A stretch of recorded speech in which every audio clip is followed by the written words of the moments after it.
Hello there, my name's Kaitlin Ferguson and I'm an interdisciplinary artist, and welcome to my studio. Within my arts practice, I'm really interested in creating objects and artworks which respond to the natural world, and in particular how the planet is evolving in the face of climate change. I work with lots of different processes and materials, and recently I've started 3D printing and creating objects that are made out of biomaterials and different types of waste streams using a 3D printer. So this video today is going to show you a little bit about my arts practice and share with you some of the processes that I use in order to create these artworks. I'm really interested in exploring a notion called deep time, and that means thinking about time not just in terms of human-centric time or thinking about 24 hours in a day or 100 years in someone's lifespan, but thinking about time in terms of 4.6 billion years worth of time. So I'm really interested in particular in the new geological era that we are in, and that's called the Anthropocene, and that's where our impact as a species has now changed the course of the planet and its future. My work really looks at this geological idea of deep time, but it also looks at the material impact that we have as a species within the planet. And so I've started to create artworks now that are made out of biomaterials, and that means materials that have naturally been produced by the earth and different types of waste, such as waste from industry, such as powdered chalk, or different domestic types of waste, even such as coffee. And I've been using these materials to create 3D prints, and in a series called Entanglement Forms, and it's all about our entanglement as a species with the earth and the materials that we consume and throw away.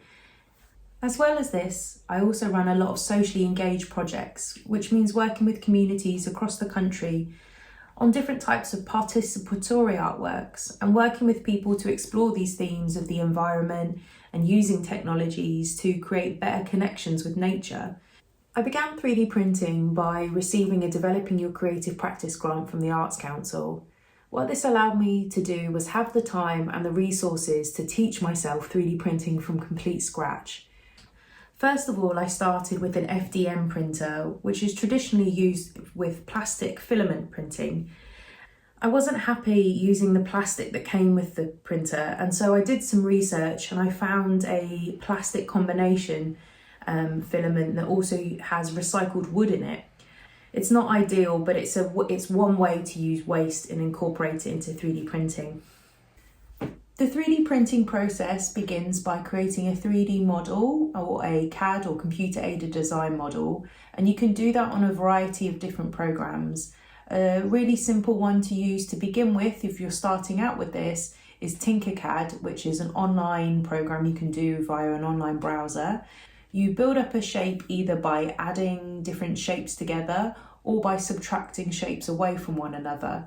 You then group a form together and you export it either as an STL or an OBJ file.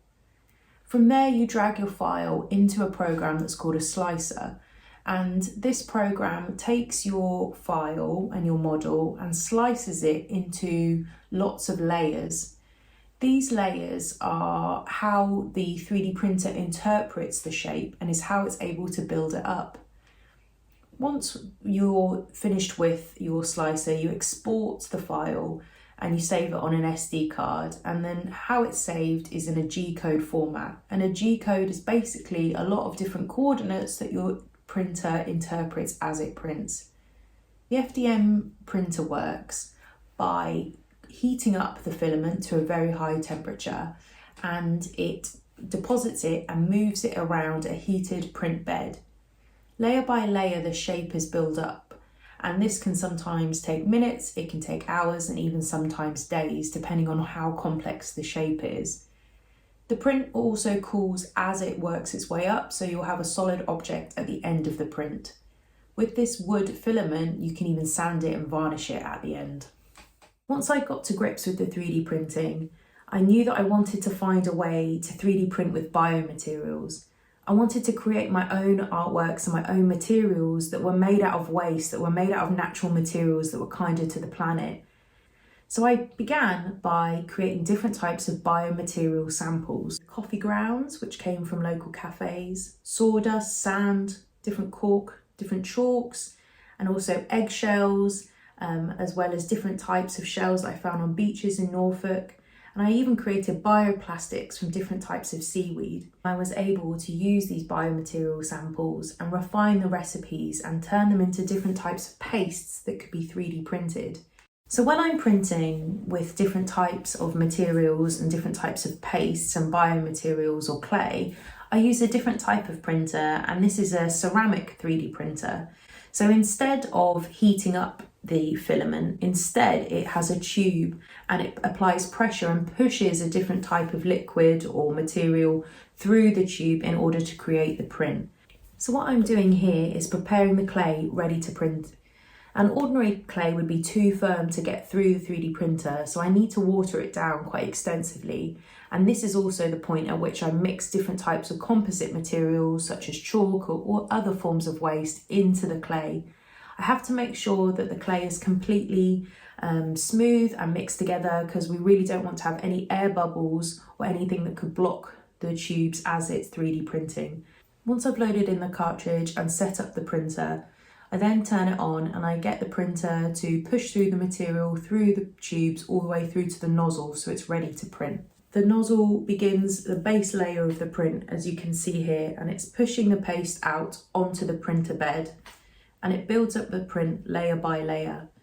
And it's essentially a type of modern coil pot technique, as is traditionally seen in ceramics over thousands of years, but instead the computer's creating the coil pot layer upon layer. And so the thing is, using these extrusion or clay or ceramic 3D printers, they can print a lot faster than the MDM printer, and that's because the nozzles are a lot wider, which means that the print itself isn't as detailed because it's quite a wide nozzle end. However, it means it can print a lot of material faster and under less definition. And over time, it starts to build up the form until it finishes the print. When I create my 3D printed coffee prints, I do this by first of all going to a local cafe and getting some waste coffee grounds that they would ordinarily be throwing away. And I bring them back and I bake them to get rid of any bacteria. And I mix them in to a mix using sodium alginate, or essentially powdered seaweed and water. And I mix this in together to create a paste. And as well as this, I also incorporate different types of materials to create different types of material qualities in the print. So just like the clay prints, the printer creates the form layer upon layer, and it can create different types of definition and textures. The coffee actually prints really well compared to the clay. However, just like all 3D prints, there's loads of things that can go wrong, and sometimes it can take hours and hours and a print can completely collapse, as you can see here, which can be incredibly frustrating. The other thing about using biomaterials is you've got a lot of different challenges. Because they're not a synthetic material, it means a lot of things can go wrong. As well as them being prone to collapsing because they're not very strong naturally as materials, they're also really prone to moulding. So I have to make sure that when I'm drying out my artworks, that I'm doing this in really dry, clean places. Using technologies like this is really involved, and it's in a way made my practice a lot more complicated, but I find it really interesting. I find that creating a material from scratch before I even create an artwork has completely flipped my art practice on its head. When I'm 3D printing, I have to sit right there with the 3D printer and I'm really involved with it. I have to ensure that I try and stop any prints from potentially collapsing. I'm making adjustments to the printer all the time while it's printing. It really is a collaboration between me as an artist, the technology, and also nature, and most importantly, the diversion of waste from landfills and repurposing it in a different way. I really hope that you've enjoyed watching my video today and that it might have inspired you in some way. Please get in touch if you'd like to chat more about any of the themes from the video, and thank you for watching.